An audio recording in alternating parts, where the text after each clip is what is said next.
حضرت ربیع بن سلیمان رحمۃ اللہ تعالیٰ علیہ، آپ اللہ تبارک و تعالیٰ کے بڑے مقدس ولی گزرے ہیں۔ آپ کے دل میں یہ چاہت تھی میں حضور صلی اللہ علیہ وسلم کا روزہ دیکھوں، میں خانہ کعبہ کا طواف کروں۔ آپ نے بڑی محنت سے تھوڑے تھوڑے پیسے اکٹھے کیے۔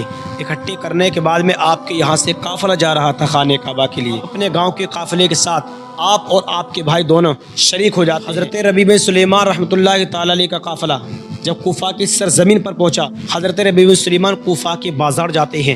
بازار جانے کے بعد آپ نے کیا صورتحال دیکھی؟ ایک عورت ہے جو برقع اوڑھے ہوئے ہے، اس کے ہاتھ میں ایک چاقو ہے، ایک مرے ہوئے کھچر کا گوشت کاٹ کاٹ کر اپنے تھیلے کے اندر رکھ رہی ہے۔ تو آپ نے دل میں یہ سوچا کہیں ایسا نہ ہو یہ عورت اس مرے ہوئے کھچر کا گوشت کسی ہوٹل والے کو دے دے، کسی کے یہاں بیچ دے یا اپنے گھر میں کھا لے۔ اب آپ نے اس عورت کا تعاقب کیا، وہ عورت آگے چلتی رہی۔ چلتے چلتے آپ اسے دیکھ رہے ہیں کہ یہ عورت کہاں جاتی ہے۔ جب آپ نے کافی اس کا سفر کیا، اس کا تعاقب کیا، تو آپ نے کیا دیکھا کہ وہ ایک بڑی سی حویلی کے اندر داخل ہوئی۔ عورت نے مکان کے دروازے میں دستک دی۔ دستک دینے کے بعد اندر سے آواز آئی، کون؟ اس عورت نے کہا کہ میں تمہاری دکھیاری ماں ہوں۔ کہا کہ دروازہ کھولو۔ دروازہ کھولا۔ حضرت ربیع بن سلیمان رحمۃ اللہ تعالیٰ علیہ آپ اس منظر کو چھپ چھپ کر دیکھ رہے، اور اس عورت نے ان لڑکیوں کو وہ گوشت دے دیا، اور دینے کے بعد میں کہا کہ اللہ تبارک و تعالیٰ ہمارے حال کو جانتا ہے۔ فرمایا یہ مردار کھچر کا گوشت ہے، آپ اسے پکا لو اور کھا لو۔ جب آپ نے یہ صورتحال دیکھی کہ یہ عورت مرے ہوئے کھچر کا گوشت پکوانے کی بات کرتی، آپ قریب آئے۔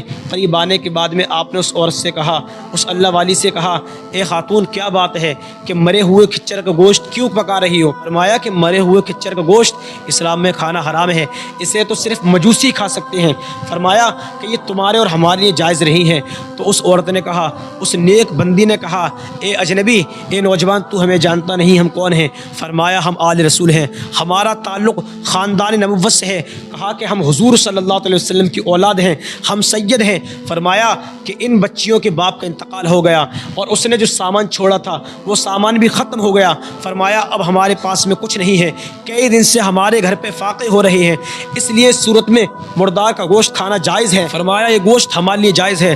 جب حضرت ربیع بن سلیمان نے یہ صورتحال دیکھی، سید زادیوں کے چہرے پر یہ آزمائش کے آثار دیکھے، تو آپ رونے لگے، آپ کی آنکھوں سے آنسو جاری ہونے لگے، اور آپ وہاں سے آئے اور اپنے بھائی سے آپ کہتے ہیں کہ اے میرے بھائی، مجھے حج پر نہیں جانا، مجھے حج پر نہیں جانا، جو میرے 600 درہم ہیں آپ مجھے وہ عطا کر دیں۔ آپ کے بھائی نے کہا کیا بات ہے، بڑی محنت سے آپ نے پیسے جمع کیے، اب آپ یہاں تک آ کر آدھے رستے سے منع کر رہے ہیں کہ میں حج پر نہیں جاتا۔ فرمایا کوئی بات ہے؟ کہا کوئی بات نہیں۔ آپ نے پیسے لیے، لینے کے بعد میں آپ دوسرا کے کوفہ کے بازار جاتے ہیں۔ جانے کے بعد میں آپ نے 200 درہم کا آٹا خریدا، 200 درہم کے کچھ کپڑے خریدے، اور 200 درہم اس آٹے کے اندر چھپا دیے۔ چھپانے کے بعد آپ دوسرا کے اس عورت کے مکان پر جاتے ہیں۔ جانے کے بعد میں دستک دی اور فرمایا کون ہے؟ فرمایا کہ میں وہی اجنبی انسان ہوں۔ تو اندر سے آواز آئی کہ تو بار بار ہمارے دروازے پر کیوں آتا ہے؟ فرمایا ہمارے پاس میں کھانے پینے کا کوئی سامان نہیں۔ فرمایا ہمارے پاس میں صرف عزت ہے، اگر تو بار بار آئے گا تو فرمایا ہماری عزت پہ داغ لگ جائے گا۔ فرمایا تو یہاں سے چلا جا۔ تو حضرت ربیع بن سلیمان نے کہا کہ اے اللہ کی بندی، اے سید زادی، میں تمہاری مدد کرنا چاہتا ہوں۔ اندر سے دروازہ کھولا، اور کھولنے کے بعد میں جب انہوں نے دیکھا یہ ہماری مدد کرنا چاہتے ہیں، کیونکہ سید زادے جو ہوتے ہیں آل رسول کبھی کسی کے آگے ہاتھ نہیں پھیلا سکتے، تو حضرت ربیع بن سلیمان نے کہا کہ یہ میری طرف سے چھوٹا سا تحفہ ہے، اسے آپ قبول کر لو۔ یہ آٹا ہے، یہ کپڑے ہیں، اور ضرورت کے لیے اس میں کچھ درہم بھی ہیں جو تمہارے کام آئیں گے۔ جب آپ نے وہ سامان ان کے لیے دیا، دینے کے بعد جب آپ وہاں سے آنے لگے تو ایک لڑکی نے کہا کہ اللہ تبارک و تعالیٰ تجھے اس کا نیک بدلہ عطا فرمائے۔ دوسری بچی نے کہا کہ اللہ تبارک و تعالیٰ تمہارے حج کو قبول فرمائے۔ ان کی ماں نے کہا کہ اللہ تبارک و تعالیٰ ہر سال تمہارا حج قبول فرمائے۔ اور ایک بیٹی نے کہا کہ اللہ تبارک و تعالیٰ کل قیامت کے دن تمہارا حشر ہمارے نانا جان محمد مصطفیٰ صلی اللہ علیہ وسلم کے ساتھ فرمائے، کل قیامت کے دن تم ہمارے نانا جان کے ساتھ اٹھائے جاؤ۔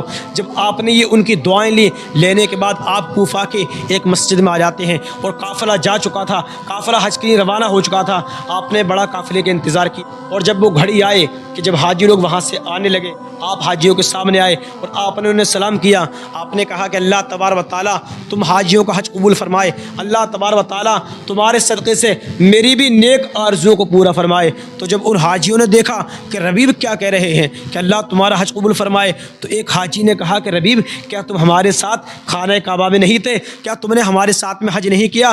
حضرت ربیب سلیمان کہتے ہیں ارے میں تو یہی تھا، میں تو حج پر نہیں گیا، اور تم کہتے ہو کہ میں نے تمہارے ساتھ میں حج کیا۔ ایک نے کہا کہ ہمیں پاگل بناتے ہو۔ فرمایا کہ مزدلفہ میں ہمارے ساتھ میں کون تھا؟ فرمایا میدان عرفات میں ہمارے ساتھ میں کون تھا؟ فرمایا کہ تم نے ہمارے ساتھ میں حج کیا ہے اور تم کہتے ہو کہ میں نے تمہارے ساتھ میں حج نہیں کیا۔ فرمایا کیوں مذاق کرتے ہو؟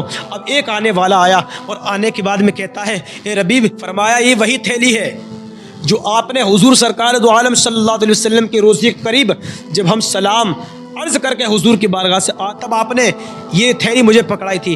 فرمایا اپنی تھیلی کو لو۔ حضرت ربیع بن سلیمان پریشان ہیں۔ فرمایا کوئی کہہ رہا ہے کہ تم نے حج کیا ہے، کوئی کہہ رہا تھا کہ تم نے ہمارے ساتھ میں حج کیا ہے، کوئی کہتا ہے کہ میدان عرفات میں تم ہمارے ساتھ تھے، کوئی کہتا ہے کہ مزدلفہ میں تم ہمارے ساتھ تھے، اور اب یہ آنے والا یہ کہتا ہے کہ یہ پوٹلی تمہاری ہے، یہ 600 اشرفیوں کی تھیلی تمہاری ہے۔ حضرت ربیع بن سلیمان بڑے پریشان تھے۔ پریشانی کے عالم میں آپ خیمے کے اندر آتے ہیں۔ آنے کے بعد میں آپ بڑے پریشان تھے۔ آپ نے عشاء کی نماز پڑھی۔ نماز پڑھنے کے بعد میں آپ نے کچھ وظائف پڑھے، کچھ تسبیحات پڑھی۔ پڑھنے کے بعد آپ اللہ تبارک و تعالیٰ کا نام لے کر سو گئے۔ آپ بڑے پریشان تھے، لیکن جسم کی آنکھیں بند ہوئیں، دل کی آنکھیں کھلی۔ کیا دیکھتے ہیں کہ سامنے آمنہ کا لال نورانی چہرے والا سرکار دو عالم صلی اللہ علیہ وسلم حضور اپنا چمکتا ہوا چہرہ دکھا رہے ہیں۔ میرے مصطفیٰ کریم صلی اللہ علیہ وسلم سامنے حضرت ربیع بن سلیمان کے ہیں، اور حضور فرما رہے ہیں اے ربیع کتنی گواہیاں چاہیے اور کتنی گواہیوں کی ضرورت ہے، اور تمہیں کتنے لوگوں سے کہلوا دوں کہ تم نے حج کیا ہے، کہ تمہارے حج کو اللہ تبارک و تعالیٰ نے قبول فرما لیا ہے۔ حضرت ربیع بن سلیمان فرماتے ہیں کہ حضور میں پریشان ہوں، لوگ یہ کہہ رہے ہیں کہ میں نے حج کیا ہے، حضور کیا بات ہے؟ میرے آقا صلی اللہ علیہ وسلم نے ارشاد فرمایا اے ربیع جو ہمارے ساتھ میں سودا کرتا ہے ہم اس کے لیے اور اچھا بدلہ دیتے ہیں، جو ہمارے ساتھ میں سودا کرتا ہے اللہ تبارک و تعالیٰ اس کا نعم البدل عطا فرماتا ہے۔ فرمایا تم نے سنا نہیں تھا میری بچیوں کے منہ سے میری ایک بیٹی نے یہ کہا کہ اللہ تبارک و تعالیٰ تمہارا حج قبول فرمائے، تو یہ کہہ رہے ہیں تم نے ہمارے ساتھ میں حج کیا ہے، اور ایک میری بیٹی نے یہ کہا تھا اللہ تبارک و تعالیٰ تمہیں اس کا نیک اچھا بدلہ عطا فرمائے۔ تو فرمایا جو تم نے درہم میری اولاد پر خرچ کیے تھے ہم نے اسے بڑھا کر ہم نے سونے کے دینار تمہارے لیے دے دیے ہیں۔ اور فرمایا میری ایک بچی نے یہ بھی کہا تھا کہ اللہ تبارک و تعالیٰ ہر سال تمہاری حج کو قبول فرمائے۔ تو میرے مصطفیٰ کہتے ہیں کہ اللہ تبارک و تعالیٰ نے اسی وقت ربیع تیری شکل میں ایک فرشتہ پیدا کر دیا، اور پیدا کرنے کے بعد میں اسے حکم دے دیا اے فرشتے کل قیامت تک ربیع بن سلیمان کی شکل میں تو ہر سال حج کرتا رہے گا، اور لوگ یہ کہیں گے کہ حضرت ربیع بن سلیمان نے حج کیا ہے۔ فرمایا کہ میری ایک بیٹی نے یہ بھی کہا تھا کہ اللہ تبارک و تعالیٰ کل قیامت کے دن تمہارا حشر ہمارے نانا جان کے ساتھ فرمائے۔ تو میرے مصطفیٰ نے فرمایا ربیع پریشان نہ ہونا، میں محمد گواہی دیتا ہوں کہ میں کل قیامت کے دن تمہارا ہاتھ پکڑ کر اپنے ساتھ میں جنت میں لے کے جاؤں گا۔ سبحان اللہ، یہ میرے مصطفیٰ کی شان ہے۔ جو میرے آقا صلی اللہ علیہ وسلم کے ساتھ میں سودا کرتا ہے تو حضور سرکار دو عالم صلی اللہ علیہ وسلم اسے اور اچھا بدلہ عطا فرماتے ہیں۔ یہ آل رسول کی عزت ہے، یہ آل رسول کا ادب و احترام ہے۔ تبھی تو کسی کہنے والے نے کہا کہ آل رسول کی عزت کرو، آل رسول کی عزت سے اللہ تبارک و تعالیٰ تخت و تاج بھی عطا فرماتا ہے۔